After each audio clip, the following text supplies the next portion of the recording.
The steel door hissed open, and Maya Chen stepped onto the platform under the cold glare of artificial light. Hit pause. Where on this spinning planet are you watching from? London fog?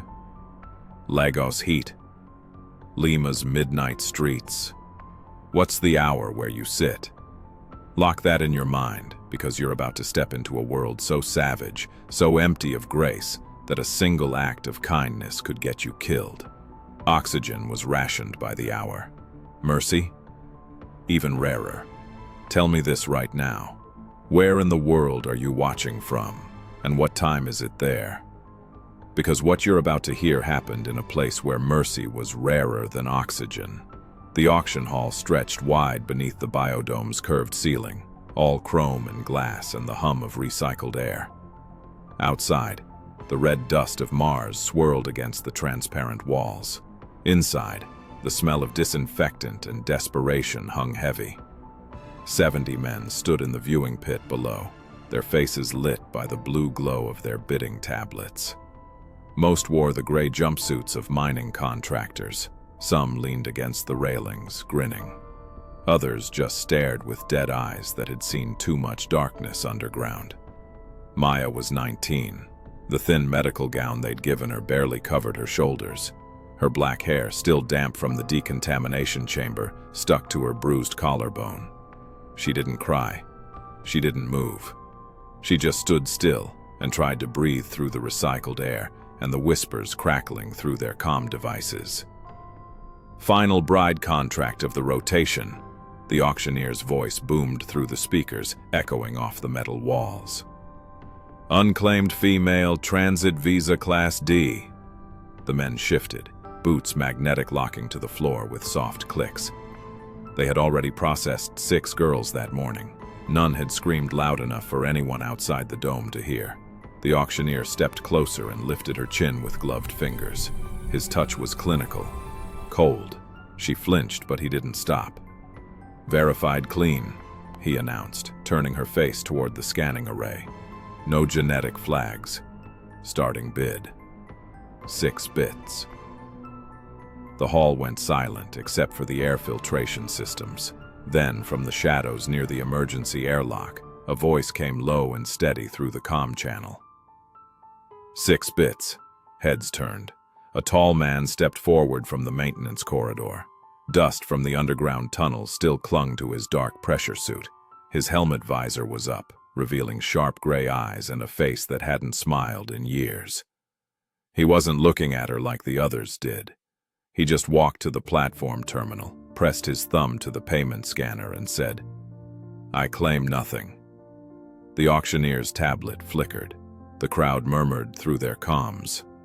Then the man, his ID badge read, Dax Morrison, mining ops, stepped to the edge of the platform and did something no one expected. He knelt on the steel grating before her. The whole dome went quiet. Even the air systems seemed to pause. Maya's breath caught behind the oxygen mask they'd strapped to her face. He reached forward, unlatched the medical restraints around her ankles, and set them carefully aside. His hands were steady despite the calluses and scars. His touch gentle despite the roughness of his work gloves. "You don't belong to them," he said quietly through the open comm. "And you don't belong to me. I just bought your freedom from monsters." Her knees trembled. The weight of his words felt heavier than Mars's weak gravity. She didn't understand it yet, but something inside her cracked open. Not fear, not disbelief, something new.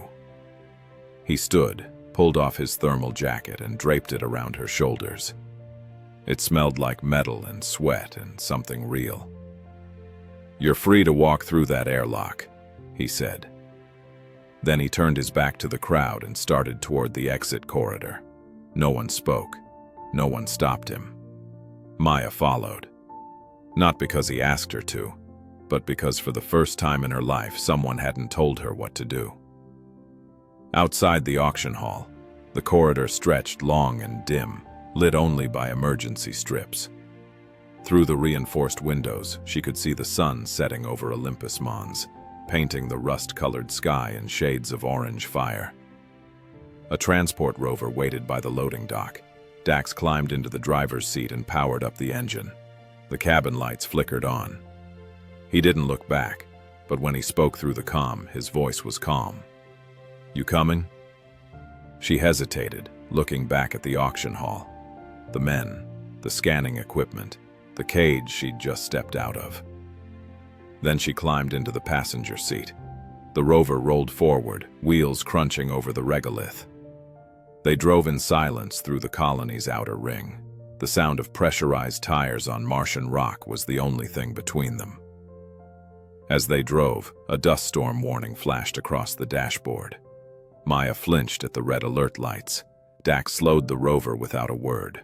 The silence between them wasn't sharp like she was used to. It was gentle, almost safe. After a while, he spoke again. "You can rest soon. There's a habitat ahead." When they reached it, the small dome stood sturdy beneath the shadow of a crater wall. Lights glowed warm through the transparent panels. He stepped down, opened the airlock, and stood aside.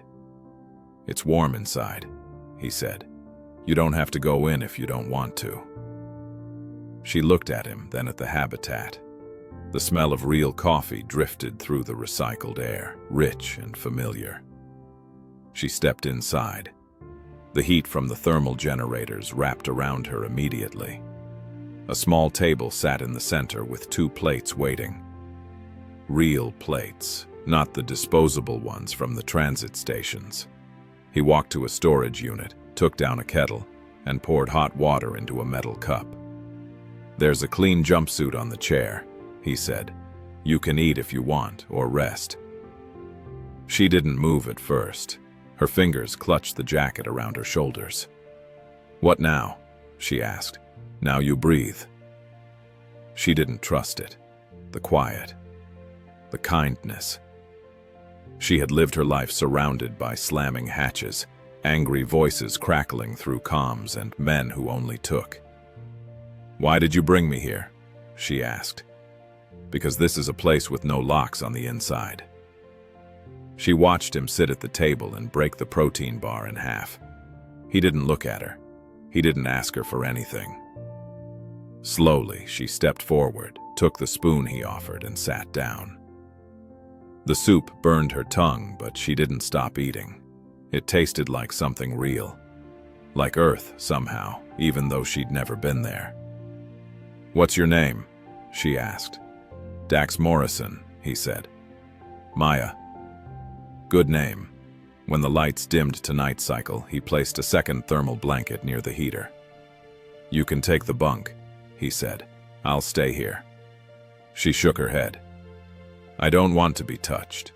He nodded. "I won't touch what isn't offered." For the first time in years, her body loosened. Her breath came easy. She lay down near the heater, wrapped in the blanket, and closed her eyes. That night, for the first time since her parents died in the Earth evacuation, Maya slept without fear.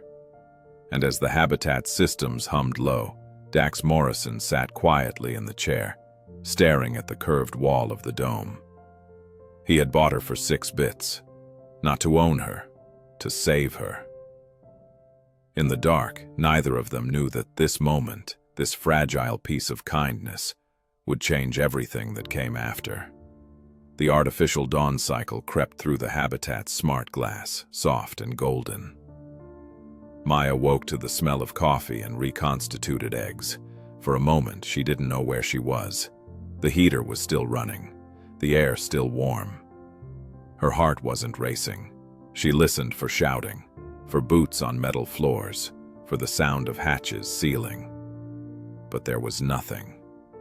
Only quiet. Dax stood by the cooking unit, sleeves of his thermal shirt rolled to his elbows, monitoring the food processor. He didn't turn when she stirred. He just poured coffee into a metal cup and set it on the table. "Morning," he said. She sat up slowly. "Morning." Her voice came out small, but it didn't shake. "Eat," he said. "You'll need strength if you plan to keep walking." "Where would I go?" she asked. "That's for you to decide," he said, sitting down at the table. You're not trapped here. She looked around the habitat, the table, the 2 chairs, the mining equipment stored neatly along the wall, the single bunk in the corner. Everything looked lived in but clean. Careful. She took the cup and sipped. The coffee was bitter, but warm. "Why are you doing this?" she asked. Dax met her eyes. "Doing what?" "Treating me like I matter." He didn't look away. "Because you do." The words hit harder than she expected. She didn't know what to do with them, so she stayed quiet. After breakfast, he stepped outside to repair a damaged solar panel. Maya followed and sat on the habitat's external steps, magnetic boots keeping her anchored. The Martian landscape stretched out below them, rust-red and endless. She watched him work, each movement precise. Sure, unhurried. He didn't curse or slam tools like the men she'd known. He just worked. When he finished, he set down the plasma welder and looked toward the horizon where the colony's main dome glowed in the distance. "You used to live in the transit sector, didn't you?" he said. She frowned. "How'd you know?" "Your accent," he said. "And your hands. You've worked recycling stations before." She looked down at them. The skin was dry and cracked from the harsh air, the nails short and broken. "Used to help my mother," she said. "Before the relocation." He nodded. No questions, no pity, just quiet understanding. Later that afternoon, he brought out a folded thermal suit and set it on the chair. "It was my sister's," he said. "You can wear it if you want, no rush." She touched the fabric. Clean, temperature regulated, smelling faintly of detergent. It wasn't new, but it was cared for. Something inside her softened. That night, she watched him by the small workspace, etching coordinates into a piece of salvaged metal with a laser tool. The sound of the beam cutting through the material was steady and slow. She stepped closer. "What are you making?" He smiled faintly. "Don't know yet." She stood beside him, arms crossed. "My mother used to code," she said. "Mine too," he said quietly. For a long while, the only sound was the habitat's life support systems, humming. Then she spoke again, voice softer. "Will you fix my hair?" He looked up. "If you want." "I do." He pulled a stool close to the workspace. She sat. His fingers moved gently through her hair, untangling the strands with care. No rush, no tugging, just calm hands. "No one ever touched me without wanting something," she whispered. "I'm not no one," he said. When he finished, he tied the end of her braid with a strip of synthetic cord. She turned to look at him. "Why did you kneel in that auction hall?" He met her gaze. "Because everyone else stood over you. Someone needed to meet you eye to eye." Her chest tightened. She hadn't realized how much weight she carried until that moment.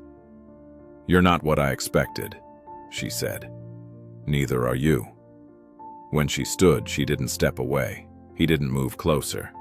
They just stood there, sharing the same quiet space. "Do I owe you anything?" she asked. He shook his head. "No, but you own everything that happens next." That night, she chose to sleep in the bunk. Not because she was told to, but because she could. Dax stayed by the workspace, quiet as ever. The next morning, a radiation warning flashed across the habitat systems. Light at first, then steady. Dax was outside reinforcing the shielding when Maya stepped out in the borrowed thermal suit. It fit better than she expected. She watched him seal a panel joint. He looked up when he noticed her but didn't speak. "I want to help," she said. He nodded and handed her a smaller wrench. She set it against the bolt and turned. The metal resisted, then gave way. She smiled slightly. "They always said I was weak," she said. "Too soft, too fragile for Mars." "They lied," he answered. "You're not broken. You were sold. That's not the same thing." She swallowed hard. No one had ever said that to her before. By noon, they had reinforced the entire eastern panel. She wiped condensation from her face shield. "What do you want from me?" she asked. He set down the welder, took his time before answering. "Quiet mornings," he said. "Someone to share coffee with. Someone who doesn't flinch when I move." Her eyes filled behind the visor. "That's all?" "That's everything." Inside, the heat wrapped around them again. She processed water filters while he calibrated the air scrubbers. After a while, she spoke softly. "Why me?" He stopped working. "Because you still had fight in your eyes." She looked toward the curved wall. "You fix my hair," she said. "But you don't touch me." He nodded. "That's the kind of touch that matters, the one that waits." She turned toward him. "How long will you wait?" "As long as it takes for you to stop asking why someone can be kind without a cost." The habitat's lights flickered as power cycled through the grid. She felt the tears before she could stop them. For the first time in years, they didn't burn. They healed. Outside, the dust storm kept building on the horizon. Inside, something fragile and new was beginning to grow. The storm had passed by the third morning. The sky cleared to its usual rust pink. The dust settled into familiar patterns. Maya stood at the airlock window, watching the sun rise over the crater rim. Her braid hung loose down her back, and the old fear that used to live in her chest felt smaller now. Quieter. She was still learning what it meant to breathe without checking the seals first. Dax was by the storage bay, sorting through salvaged equipment in his steady rhythm. He didn't look up right away, but when he did, his eyes warmed. No words were needed. She walked down the steps, picked up a smaller component, and helped him catalog it. He handed her the scanner. She ran it over the part, the readout flickering green. The sound echoed through the quiet habitat. "You're getting better," he said. "I'm getting free," she replied. He gave a small smile and turned back to his work. The wind moved through the habitat's ventilation system, carrying the processed scent of filtered air. Inside the living quarters, a small girl's voice broke the quiet. Zara, Dax's niece, barely 7, had been living with them for weeks now. Her parents had been lost in a mining accident the season before, and Dax had taken her in. Maya hadn't meant to care for her, but it had happened naturally. The child clung to her thermal suit, followed her around the habitat, and fell asleep near her side each night. That morning, she found her sitting at the table, tracing letters onto a tablet with a stylus. "Morning, Zara," she said. The girl looked up and grinned, missing a front tooth. "Morning, Miss Maya." She poured her juice from the dispenser and sat beside her. Watching her made Maya's chest ache in a good way, the kind of ache that comes from seeing something whole after living through so much broken. Dax stepped in, removing his work gloves. "We'll head to the colony tomorrow," he said. "Need to trade for seed pods before the growing season starts." Maya nodded. "I'll pack supplies for the trip." When he left again, she looked around the small habitat. The bunk neatly made, the dishes cleaned and stored, the heater glowing warm. It wasn't grand, but it was theirs. Later that day, she found the metal box Dax kept on the shelf, the one that used to hold power cells. Now it held something else. Inside lay the synthetic cord he had tied from her hair that first week. She'd given it to him when she didn't know what her life meant. Now she held it again, running her fingers over the worn strip. She looked at him across the room. You kept it," she said. He nodded. "It reminded me what choice looks like." She sat beside him, eyes on the heater. "That part of me, the one they tried to own. It's over now." She placed the cord back into the box and closed the lid.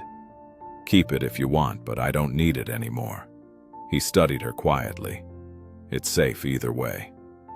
That night after supper, she carried her old medical gown outside through the airlock. It was clean now, the stains removed, the fabric soft from washing. She knelt in the Martian regolith behind the habitat and dug a small hole with her gloved hands. The ground was resistant but giving. She buried the gown carefully, pressing the red dust flat. When she stood, her palms were dusty and trembling, but her heart was steady. She whispered, "You don't own me anymore." When she came back inside, Dax was sitting in the adjustable chair, carving something from a piece of salvaged plastic. He didn't ask where she'd been. She didn't sit across from him this time. She sat beside him. He looked at her hands, dusty and raw through the gloves. "You buried it," he said quietly. "Yes." He nodded once, then handed her the small carved figure, a bird, wings spread. "You made this?" she asked. "For Zara," he said. "Something to keep when the storms come back." She turned the carving over in her hands, tracing the smooth wings. Then she spoke softly. "I'm not staying because I owe you." "I know," he said. "I'm staying because I like who I am here." He smiled. Small, honest, nothing forced. "That's what I hoped." The habitat's lights dimmed to night cycle. She leaned her head on his shoulder. The world outside went quiet. After a long silence, she whispered, "Do you still want to ask me proper one day?" He looked down at her, his voice rough and low. "Only if you ever want to be asked." She reached for his hand and placed it over her heart through the thermal suit. "This is me saying yes," she said. "Not because you bought me, because I choose to." He said nothing, just held her hand like it was something holy. The next morning, Zara's laughter filled the habitat's common area. Dax pulled her across the smooth floor on a small makeshift sled made from storage panels and synthetic rope. The girl's joy rang through the curved walls. Maya watched from the workspace, arms folded, smiling through the recycled air. The ventilation systems hummed, but she didn't flinch. She didn't shrink. She stood tall, the habitat's soft light catching the edge of her braid. She was no longer the girl sold for 6 bits. No longer the frightened soul who waited for hatches to seal. She was something new, someone unclaimed, someone free, someone loved without price. Inside, the heater burned bright again. She stepped through the doorway, the warmth wrapping around her. This time it didn't feel like borrowed heat. It felt like home.